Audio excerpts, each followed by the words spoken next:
3 years ago, Burkina Faso had a functioning elected government. Today, it has two military juntas in less than 18 months, an active jihadist insurgency controlling roughly 40% of its territory, and a capital city where the power grid fails for up to 12 hours a day. That is not a place becoming the next Dubai. That is a place under structural collapse. And that gap between the title someone put on a video and the reality on the ground is exactly what this channel exists to close. There are places in the world that get dressed in the language of ambition, development, and investment opportunity before anyone has looked at the foundations. Burkina Faso is one of them. The pattern is not new.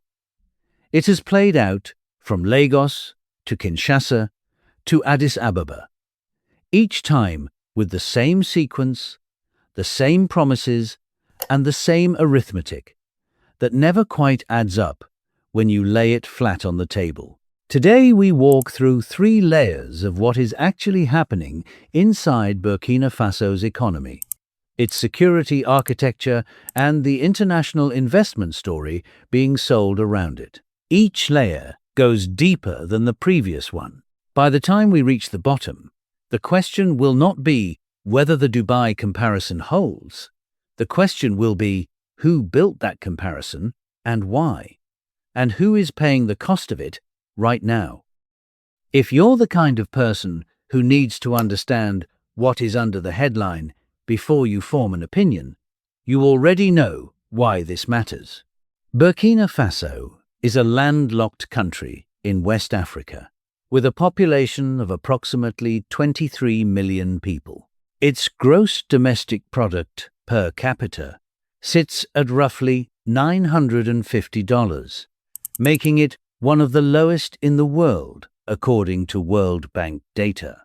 It does not have a coastline, a deep-water port, or a significant hydrocarbon reserve. What it does have is gold, lots of it. Burkina Faso is currently one of Africa's top 5 gold producers, with output exceeding 40 metric tons per year in recent years. It also has manganese deposits, zinc, and increasingly documented lithium potential in its subsoil. These are real resources. They are not imaginary. And it is precisely these resources that have generated the Dubai narrative, because someone needs to mine them, and someone needs a story attractive enough to bring in the capital to do it. Here is where the story starts to fracture. In September 2022, Captain Ibrahim Traoré led the second coup in Burkina Faso in 8 months, ousting the junta that had itself seized power in January 2022. From President Roch-Marc Christian Kaboré, Traoré was 24 years old at the time of the coup. He is currently the youngest head of state in the world. His government almost immediately pivoted away from France and toward Russia, expelling French special forces in January 2023, and subsequently establishing a relationship with Wagner Group operatives, the same network that has deployed to Mali, the Central African Republic, and Libya.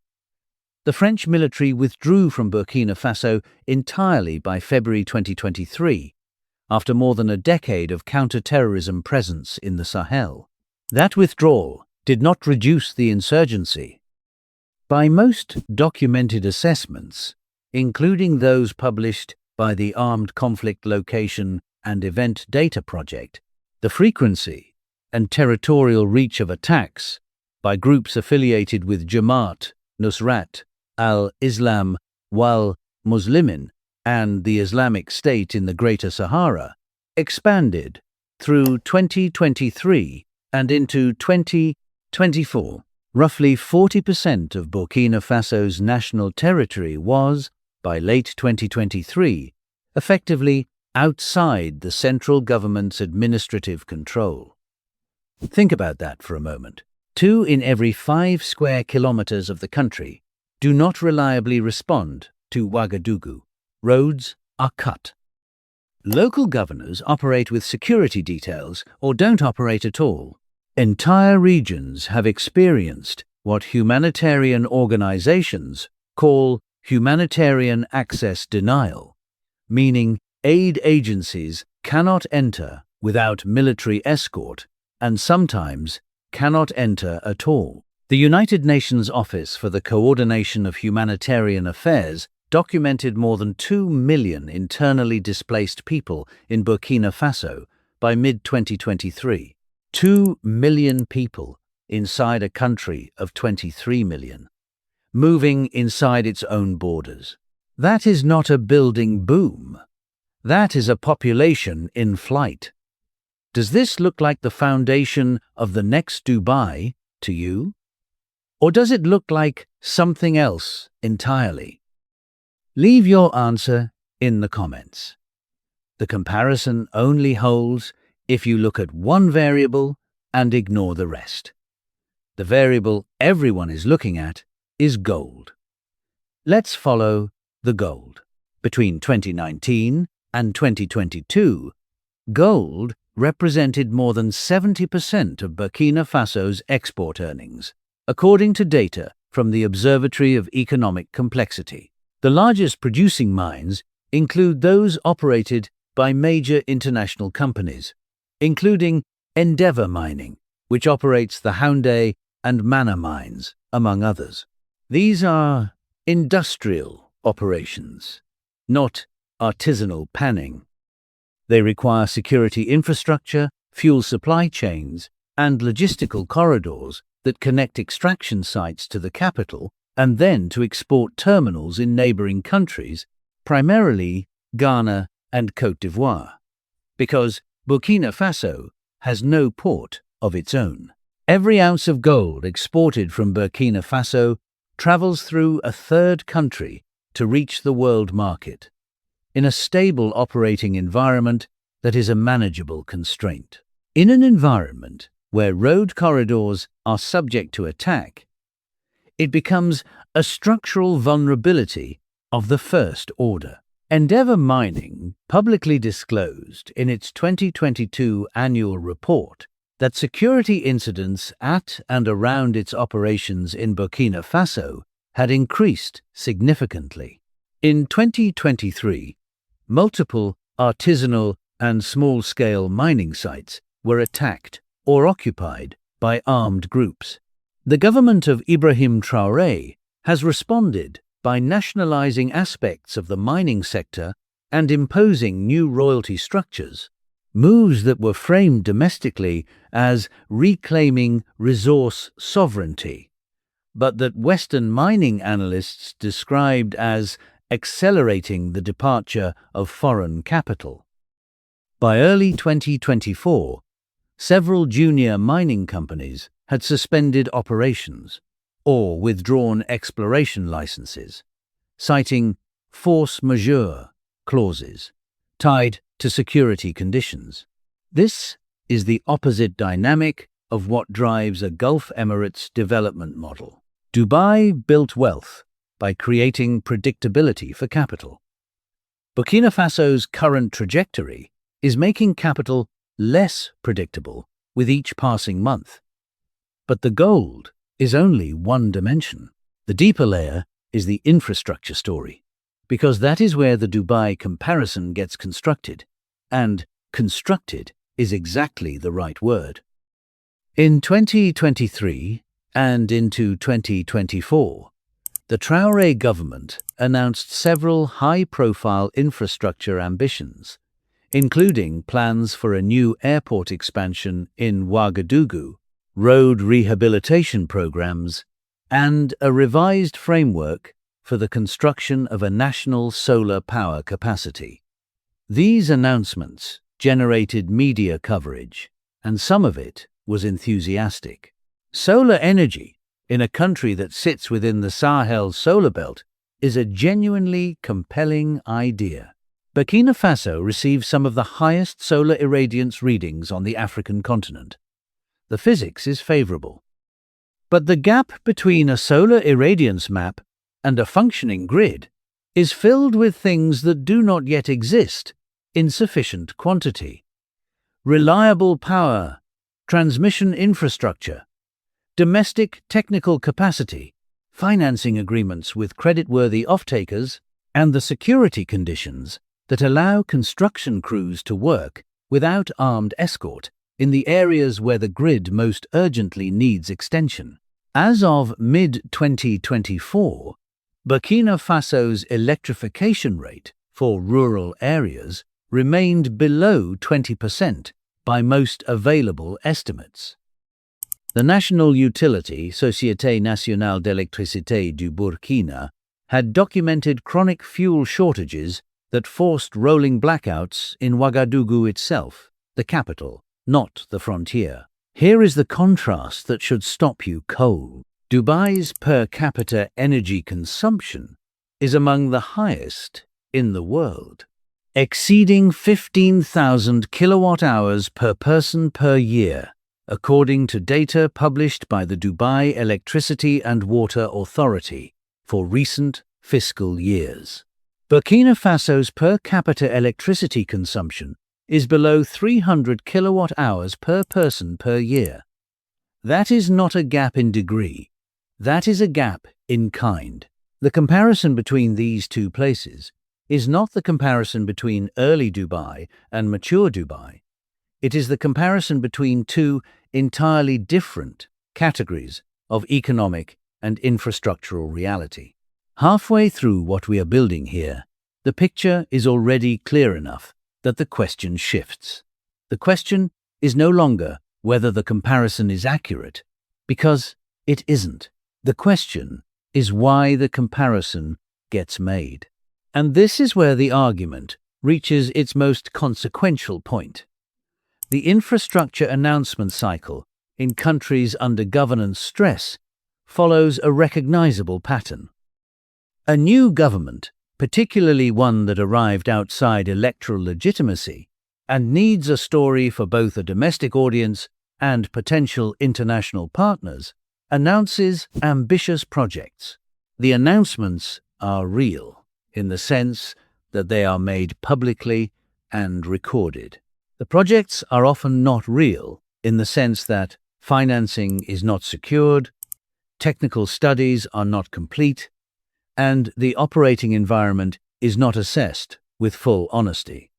The announcements generate media coverage.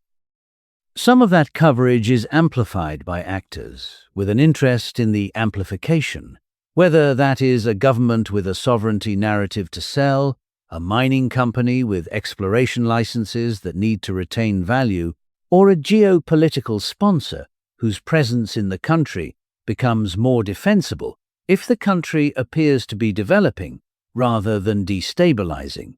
The Dubai comparison is not journalism. It is a function of this amplification cycle. And understanding who benefits from the amplification is more useful than debating whether Burkina Faso has tall buildings.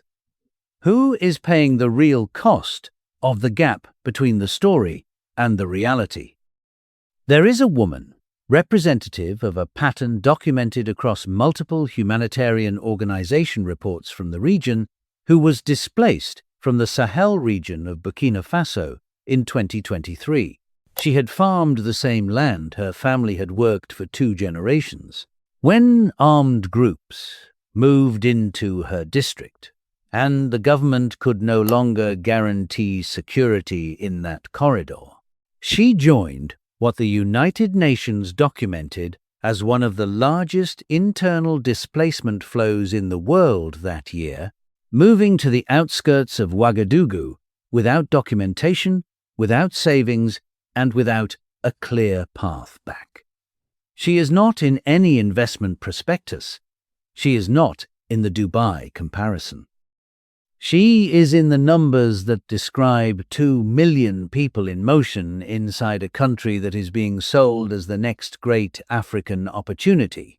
There is also the researcher and analyst Corinne Dufka, who served for years as West Africa Director at Human Rights Watch and has written extensively on the civilian cost of security operations across the Sahel, including in Burkina Faso. Her documented work consistently pointed to a gap that investment narratives ignore.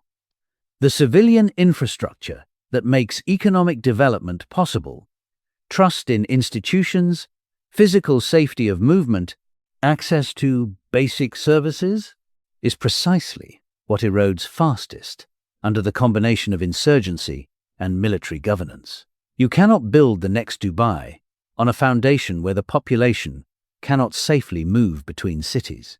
The final layer in this descent is the geopolitical one, because the story of Burkina Faso is not only a story about Burkina Faso. The Sahel as a region has become one of the most active zones of great power competition in the world. Russia's presence through Wagner Group structures, rebranded as the Africa Corps following Yevgeny Prigozhin's death in August 2023, provides security services, training, and in some documented cases, direct combat support to the governments of Burkina Faso, Mali, and Niger, all three of which have experienced military coups since 2021, and all three of which have expelled French forces. China's presence is primarily economic, with investments in mining, infrastructure, road construction, and telecommunications. The United States has lost access to a key drone base in Niger following that country's coup in July 2023, a significant operational setback in a region where counterterrorism intelligence depended on aerial surveillance infrastructure built over years. Turkey, the UAE, and Saudi Arabia maintain diplomatic and commercial engagement with varying levels of investment exposure. This is not development competition. This is resource and influence competition dressed in the language of development cooperation. The gold, the lithium, the manganese, these are not incidental to the geopolitical interest. They are the reason for it. And when great powers compete over resources in an unstable country, the instability does not typically resolve. It tends to become part of the operating model, because unstable governments are more dependent on their sponsors and more willing to grant favorable terms. On present trends, the trajectory does not point toward a Dubai-style accumulation of civic infrastructure and diversified economic activity. The trajectory points toward a country whose resource extraction becomes more controlled by external actors, while the internal conditions for genuine development, institutional stability, physical security, reliable power, public education, continue to deteriorate. Should the current security situation extend through the remainder of this decade, the gap between extraction-led GDP figures and the lived conditions of the average Burkinabe is likely to widen, not close. Would you accept a resource extraction boom that makes a country's aggregate export numbers look impressive on paper, while 2 million of its people are internally displaced? Or is the number on the spreadsheet not the story you actually need to read? The gold is real. The resources are real. The solar potential is real. None of that is the question. The question is what kind of system you build around real resources, and whether a system built on military governance, displaced populations, competing external sponsors, and an insurgency controlling 2 in 5 square kilometers can produce the conditions where ordinary people's lives improve.